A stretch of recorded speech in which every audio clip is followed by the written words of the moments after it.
오늘 함께 읽은 본문은요, 두 가지 이야기가 하나로 엮여 있습니다. 예수님께서 회당장 야이로의 딸을 살려주시러 가시는 길에 혈류증 여인을 앓고 있는 그 사람을 만나죠. 혈류증은 자궁에 이상이 생겨 오랫동안 지속적으로 출혈이 멈추지 않는 병입니다. 그런데 이 여인의 삶을 들여다보면요, 참 기구하고 안타깝습니다. 마가복음 5장 25절에서 26절에 여인의 상태를 이렇게 말씀합니다. 12회를 혈류증으로 알아온 여자가 있어 많은 의사에게 많은 괴로움을 받았고 가진 것도 다 허비하였으되 아무 효험이 없고 도리어 더 중하여졌던 차에, 이렇게 말씀합니다. 그녀는 자신의 불행에서 벗어나고 싶었지만 12년 동안 번번이 실패했습니다. 병을 고치려고 하면 할수록 더 깊은 절망 속에 빠져들었죠. 아무리 애써도 자신이 처한 그 환경과 그 상황을 바꿀 수가 없습니다. 여러분, 그런 상황에 처해 있을 때 가장 먼저 밀려 들어오는 감정이 무엇인 줄 아십니까? 바로 억울함입니다. 불행이 우리의 삶을 덮칠 때 사람들은 당황하기도 하고 분노하기도 하고 답답함을 느끼기도 하죠. 사람마다 느끼는 감정의 색깔이 조금 다를 수 있습니다. 하지만 그 모든 감정에 앞서서 가장 강하게 찾아오는 감정이 바로 억울함입니다. 혈우증에 걸린 여인도 마찬가지였을 겁니다. 수많은 여인들 중에 내가 뭘 그렇게 잘못했다고 내가 이런 병에 걸린 걸까? 왜 하필 나만 이런 고통을 겪어야 하나? 도대체 내가 무슨 죄를 지었기에 이렇게 살아야 하나? 그녀는 끊임없이 생각하고 답을 찾으려고 했을 겁니다. 그래서 그녀는 병을 고치는 일을 결코 포기할 수가 없었습니다. 억울함을 두 단어로 표현하면요, 바로 왜 나만, 혹은 왜 나에게 라고 표현할 수 있습니다. 이 억울한 감정은요, 시간이 지나면 지날수록, 감정의 골이 더 깊어질수록 그 억울한 그 감정도 더 커져만 갑니다. 저와 요즘 아내가 아주 재밌게 보는 TV 프로그램이 하나 있습니다. 바로 이혼 숙녀 캠프인데요.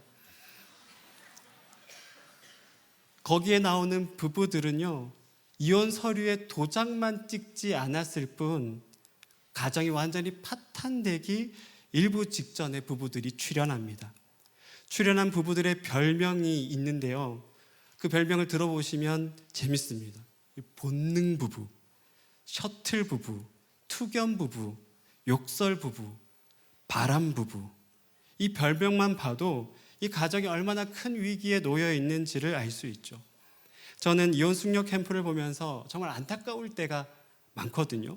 이 출연자 대다수의 부부들이 정말 잘 살았으면 좋겠는데 이 상대방을 향해서 억울한 이 심정 때문에, 이 억울한 심정이 겹겹이 쌓였기 때문에 단 한 발도 진전해서 나아가지 못하더라고요. 그 상황이 개선되지 않더라고요. 상대방이 나에게 준 상처 때문에 그 가슴이 썩고 있어서 두 사람의 관계가 도저히 회복되지 않는 것을 봤습니다. 그 중심에는 그 상대방을 향한 억울함이 있더라고요. 예수님께서 왜 혈우증에 걸린 이 여인을 찾아갔을까요? 그녀는 예수님을 만나지 않았으면요, 마음 깊이 쌓여있는 상처와 억울함이 결코 치유될 수가 없었을 겁니다. 그래서 우리 주님은요, 그런 사람들을 직접 찾아가십니다. 육체를 입고 이 땅에 오신 예수님은 시간과 공간이 한정되어 있죠. 그래서 동시에 많은 사람들을 볼 수는 없습니다. 그래서 꼭 필요한 사람들을 한 사람씩 찾아가시죠. 그들의 억울함의 사슬을 끊어내고 그 다음에 걸음을 내디딜 수 있도록 도우시기 위해서 찾아가십니다. 혈류증을 앓고 있는 이 여인을 찾아간 이유도 바로 그것 때문이죠. 우리의 삶의 문제가 해결되는 것도 사실 중요합니다. 병이 치유가 되고 어린 딸이 살아나는 것, 그거 정말 중요하죠. 원하는 대학에 입학하고 좋은 직장에 취업하고 또 새로운 가정을 꾸리는 것, 이거 우리 삶에 정말 중요한 일이라고 할 수가 있습니다. 그런데 그것은 예수님의 이 땅에 오시지 않아도 얼마든지 가능한 일이죠. 구약에서도 우리가 기도하면 하나님께서 응답하시잖아요. 굳이 하나님의 아들이신 예수님께서, 하나님 자체이신 예수님께서 이 땅에 내려오시지 않아도 됩니다. 만약 그런 이유라면요. 그런데 예수님께서 이 땅에 내려오셔서 사람을 만나신 것은, 그 사람들을 찾아가신 것은 더 큰 이유가 있습니다. 그것은 그들 마음 깊숙한 곳에 상처와 눌려있는 그 억울함을 완전히 치유하기 위해서이죠. 문제가 해결됐다고 우리의 내면의 그 상처가 없어지는 것이 아닙니다. 평생 술에 취해 욕설을 퍼붓는 남편에게 시달려 살아온 아내가 있다면 남편이 나 오늘부터 술 끊을게 이렇게 했다고 해서 그 마음에는 쌓여있는 상처가 단번에 회복되지 않습니다. 그 아내는 여전히 과거에 묶인 채 그 무게를 안고 현재를 살아갈 수밖에 없습니다. 여러분, 우리 주변에도요, 돌아보면요, 과거에 묶인 채 현재를 살아가는 사람들이 참 많습니다. 마음속에 깊은 상처를 붙들고 왜 내 인생은 이래야만 하나라고 억울함을 토로하는 이들이 정말 많습니다. 저는 그렇겠지 않기를 정말 많이 바라지만요, 혹시 이 자리에 앉아 있는 분들 중에서도 과거의 상처에 여전히 붙잡혀서 단 한 발짝도 나가지 못하는 분들이 계십니까? 하나님 왜 내 인생만 이러냐고 그렇게 소리쳐 울고 계신 분이 혹시 이 자리에 있으십니까? 그렇다면 오늘 이 시간 예수님께서 이 땅에 오신 진짜 이유를 우리가 꼭 기억해야 합니다. 예수님이 찾아가신 사람들은요, 심령이 가난한 사람들이고 애통하는 자들이었으며 의에 줄이고 목마른 자들이었습니다. 그분은 그런 이들을 외면하지 않으시고 가장 아픈 자리로 직접 찾아가셔서 그 아픔을 함께 하셨습니다. 그들의 삶이 골마 터지고 상처로 골마 터져서 번지지 않도록 그들을 꽉 품에 안아주셨습니다. 상처받고 억울함에 시달리는 이들에게 예수님은 자기 자신을 내어주셨죠. 사실 이 땅에 가장 깊은 상처를 받으신 분은 다른 누구도 아닌 예수님이셨습니다. 죄가 없으신 그분께서 죄로 가득한 세상 가운데 머물러야만 했습니다. 여러분 한번 생각해 보시길 바랍니다. 여러분, 그 자체가 예수님에게는 고통 아니었겠습니까? 인간의 추악함들, 세상의 부조리함을 예수님은 육체가 있는 그대로 느끼셨습니다.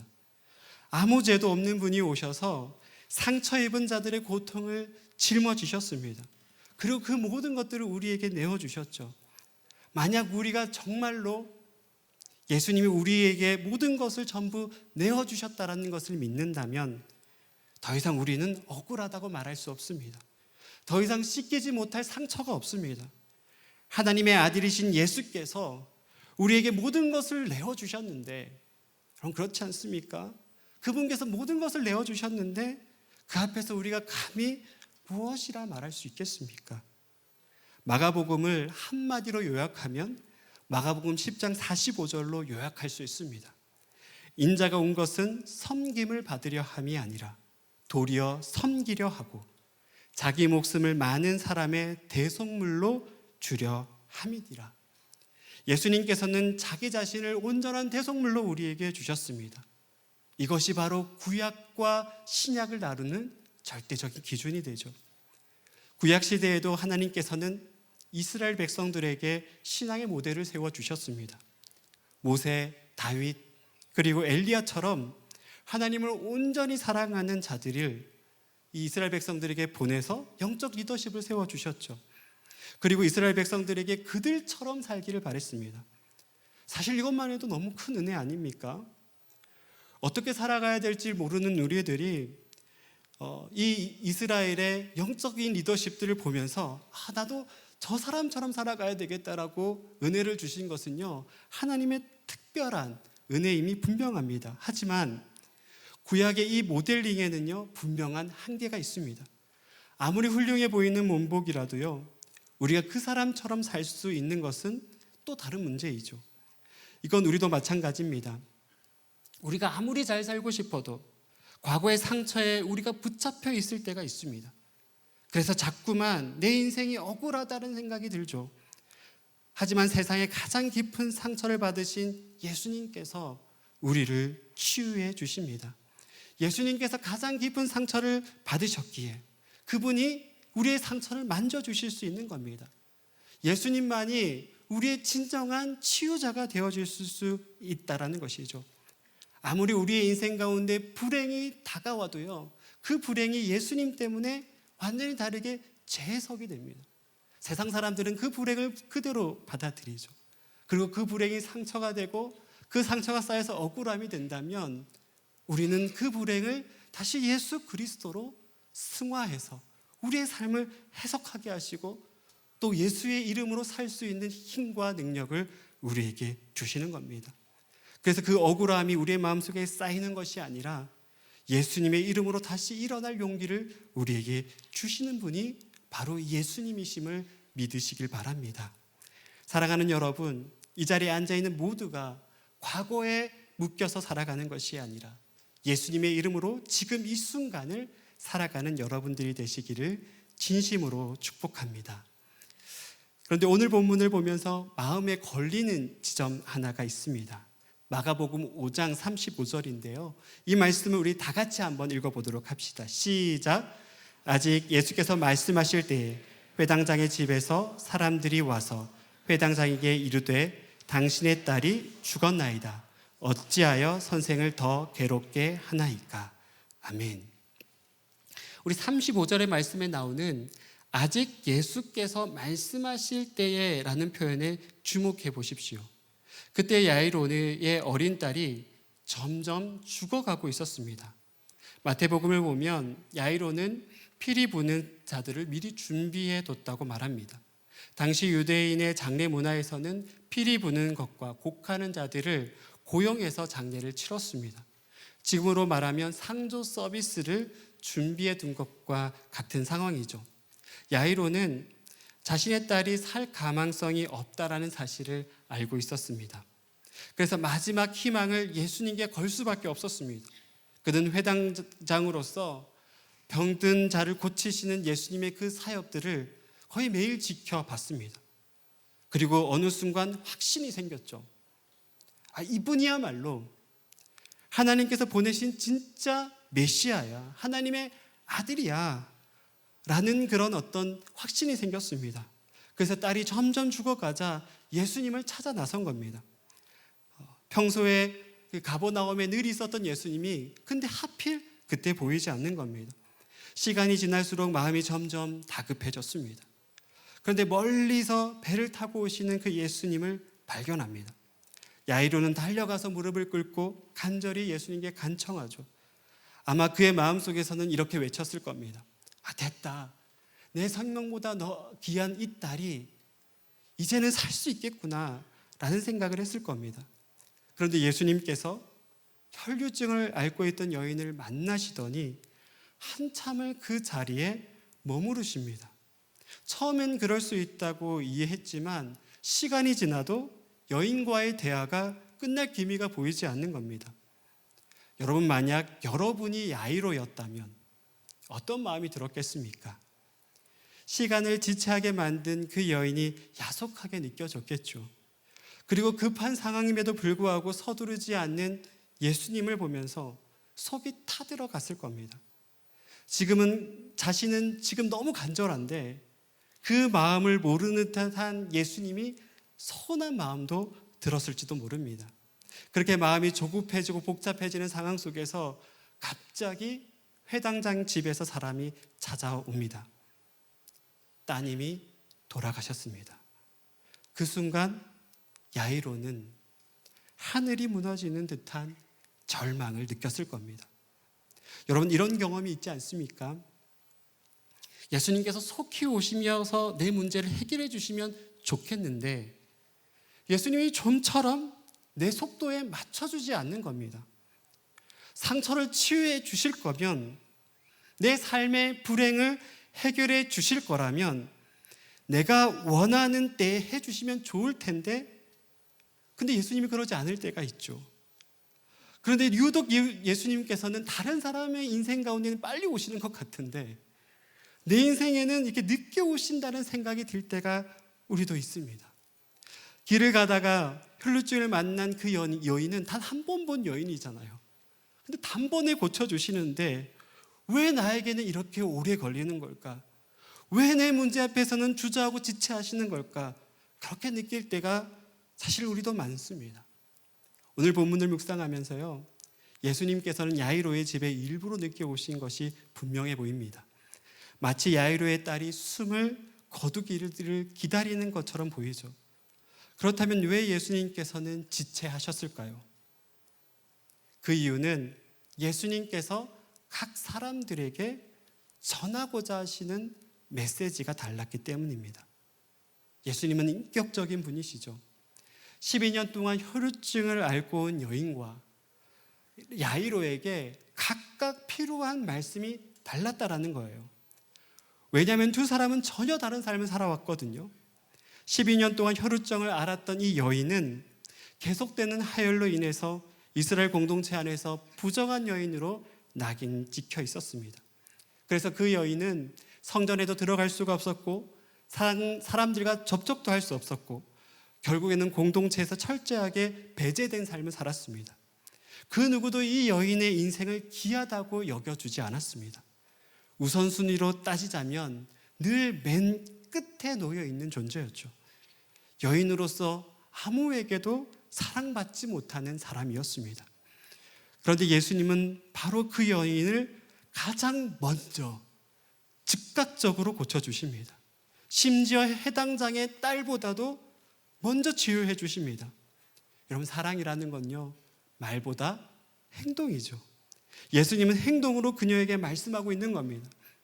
너는 내게 가장 소중한 존재야. 너는 내 인생의 1순위야. 그 말씀을 예수님께서 행동으로 보여주고 있는 것이죠. 여러분, 이 여인에게 정말로 필요했던 메시지는 무엇이었을까요? 바로 온전하고 순수한 사랑 아니었겠습니까? 누군가를 진심으로 사랑한다는 것은 그 사람을 내 인생 가운데 가장 첫 번째 우선순위로 두는 거죠. 예수님 바로 그것을 그 여인에게 보여주고 싶었던 겁니다. 한 번도 제대로 사랑받지 못했던 그 여인, 가족에게도 공동체에게도 단 한 번도 사랑받지 못했던 그 여인에게 예수님께서는 이렇게 말씀하고 싶었던 겁니다. 나는 너를 사랑한다. 다른 사람은 몰라도 나는 너를 사랑한다. 그 메시지를 전하기 위해 예수님은 주저하지 않았습니다. 이 여인이 말 한마디도 꺼내지도 않았는데 병을 치유해 주시죠. 예수님께서는 단순히 병을 고쳐주시는 것보다 더 중요한 일이 있습니다. 그것은 바로 그 여인에게 네가 사랑받는 존재라는 것을 전달하는 것, 그 메시지를 전하는 것이 더 중요했던 겁니다. 그래서 예수님은 그녀에게 이렇게 말씀하십니다. 딸아, 내 믿음이 너를 구원하였다. 예수님께서는 그녀를 딸이라고 불러주십니다. 여러분, 이것보다 더 명확한 사랑의 표현이 어디에 있겠습니까? 세상 그 누구도 그녀를 그렇게 따뜻하게 불러주지 않았는데, 딸이라고 불러주지 않았는데 예수님은 그녀를 딸로 받아주십니다. 이것이 바로 예수님께서 혈류증을 앓고 있었던 그 여인에게 전하고 싶었던 메시지였죠. 그렇다면 예수님께서는 야이로에게 전하고 싶었던 메시지는 무엇이었을까요?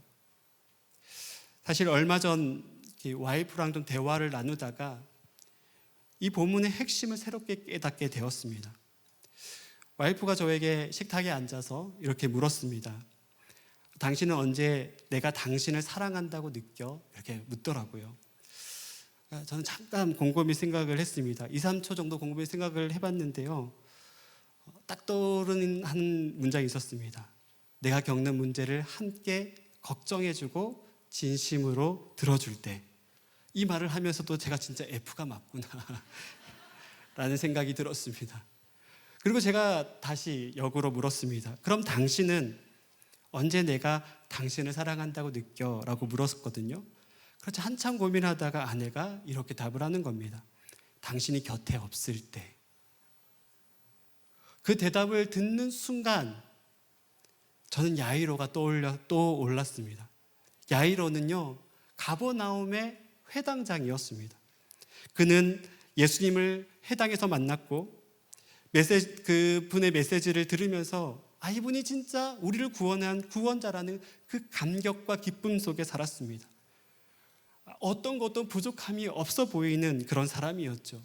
그런데 가장 절박한 순간 정작 예수님을 찾을 수가 없었습니다. 예수님의 부재를 처음으로 경험한 것이죠. 바로 그 순간 야이로는 깨닫게 됩니다. 내가 모든 것을 가진 사람처럼 보이지만 정작 내가 정말 필요한 단 한 가지는 바로 예수님이었구나. 야이로는 예수님이 곁에 계시지 않을 때 비로소 예수님의 그 존재의 절대성을 마음 깊이 깨닫게 된 것이죠. 예수님께서 지체하신 이유는요, 바로 이 메시지를 야이로에게 전하고 싶었기 때문입니다. 만약 예수님께서 야이로의 집에 곧바로 도착을 했더라면 그것은 그저 수많은 기적 중에 하나로 여겼을지도 모릅니다. 하지만 야이로가 인생에서 가장 깊은 절망을 마주한 그때 예수님의 말씀이 마음 깊이 울려 퍼집니다. 두려워하지 말고 믿기만 하라. 예수님의 사랑을 충분히 누렸던 이 야이로는 이 말씀이 평소에는 크게 와닿지 않을 수도 있습니다. 그러나 예수님이 곁에 계시지 않았던 그 고통의 순간에 야이로는 비로소 믿게 됩니다. 예수님만이 내 고통을 해결해 줄 수 있는 분이시구나. 아이러니하게도 예수님이 늦게 오셨기에 야이로는 더 깊은 믿음의 자리로 나아갈 수가 있었습니다. 그리고 바로 이것이 예수님의 사랑이죠. 예수님은 우리가 각자가 필요한 그 메시지를 가장 적절한 방식으로 우리에게 전달하기를 원하십니다. 그리고 우리가 감당할 수 없는 그 상처를 그분만의 은혜로운 방법으로 치유해 주시기를 바라십니다. 그리고 우리가 꼭 기억해야 될 한 가지가 더 있습니다. 성경에는요, 혈류증을 앓았던 여인의 삶이라든지 야이로의 인생의 삶에 대한 전반적인 이야기는 구체적으로 다루지 않습니다. 하지만 이 사건이 초대교회에 얼마나 중요한 의미를 가지고 있는 사건이었다는 것은 확실히 알 수 있습니다. 왜냐하면 이 이야기가 마태복음, 마가복음, 누가복음 세 복음서에 모두 기록되어 있기 때문입니다. 그만큼 이 두 사람이 초대교회 공동체 안에서 매우 중요한 인물이라는 뜻이었죠. 그들은 예수님이 제자가 되어 자신이 직접 만났던 예수님을 담대히 증거하며 살았을 겁니다. 혈루증 여인은 자신이 12년 동안 겪었던 그 고통 가운데 만난 예수님을 간증을 했겠죠. 그리고 야이로는 진정한 위로와 해방, 그것은 오직 예수님만 가능하다라는 사실을 나누며 예수님의 이야기를 전달했을 겁니다. 혈루증 여인도 야이로도 예수님을 만나고 자신의 상처와 아픔을 통해서 복음을 전합니다. 그 복음을 듣고 수많은 사람들이 다시 예수님을 만나게 되는 거죠. 즉 혈류증을 앓은 여인과 이 야이로가 예수님처럼 상처 입은 치유자가 다시 되는 겁니다. 이제 말씀을 좀 정리해 보려고 합니다. 말씀을 준비하며 묵상하다가 계속 제 마음속에 맴돌았던 소설의 한 구절이 있어서 여러분들에게 나누고자 합니다. 그 소설은 이제 양기자 씨가 쓴 모순이라는 소설인데 그 소설에서 이런 표현을 하더라고요. 상처 입은 사람들을 위로하는 것은 말이 아니었다. 상처는 상처로 위로해야 가장 효험이 있는 법이다. 저는 이 문장을 읽으며 상처를 상처로 치유하시는 분이 바로 우리 예수님이시구나라는 생각이 들었습니다. 예수님께서 나를 위해 찢기셨기에 저는 또 우리는 더 이상 억울할 것도 없다고 고백할 수 있는 것이죠. 그런데 그 구절 몇 줄 더 내려가면 이런 문장도 나옵니다. 나의 불행에 위로가 되는 것은 타인의 불행뿐이다. 그것이 인간이다. 억울하다는 생각을 줄일 수만 있다면 불행의 극복은 의외로 쉽다. 저는 이 문장을 독서 노트에 옮겨줬고 여러 번 곱씹으며 묵상했습니다. 타인의 고통을 통해 나를 위로하고 억울함을 조금 덜어낼 수 있는 것, 이것이 인간이 할 수 있는 위로의 전부라는 것을 새삼 깨닫게 되었습니다. 하지만 우리 예수님은 다릅니다. 예수님은 단순히 위로를 넘어 억울함의 뿌리를 뽑는 그 참된 치유자가 되기를 원하십니다. 상처를 가진 채 우리가 곁에 있으면요, 자신의 그 상처를 품으시기를 원하십니다. 그러기에 우리도 예수님처럼 상처 입은 치유자로 살아갈 수 있습니다. 누군가의 아픔을 볼 때 그 상처를 끌어안을 수 있습니다. 예수님 때문에 그럴 수 있는 것이죠. 예수님을 닮아간다는 것은 고통 없이 평탄하게 살아가는 것을 의미하지는 않습니다. 오히려 예수님처럼 상처를 안고도 누군가를 위로하고 치유하는 삶을 살아가는 것을 뜻합니다. 혈루증을 앓았던 여인을 통해 같은 고통 속에 있었던 사람들이 예수님께로 나올 수가 있었습니다. 예수님의 부재로 절망했던 자들도 야이로의 간증을 통해서 다시 소망을 품을 수 있었습니다. 오늘 우리도 그들처럼 예수님을 닮아갈 수 있습니다. 상처 입은 치유자로서 이 땅을 살아갈 수 있습니다. 그리고 바로 그것을 위해 예수님께서는 이 땅에 오셨습니다. 그리고 오늘 이 시간 예수님을 다시 소망하는 은혜가 저와 여러분들에게 있기를 진심으로 소원합니다.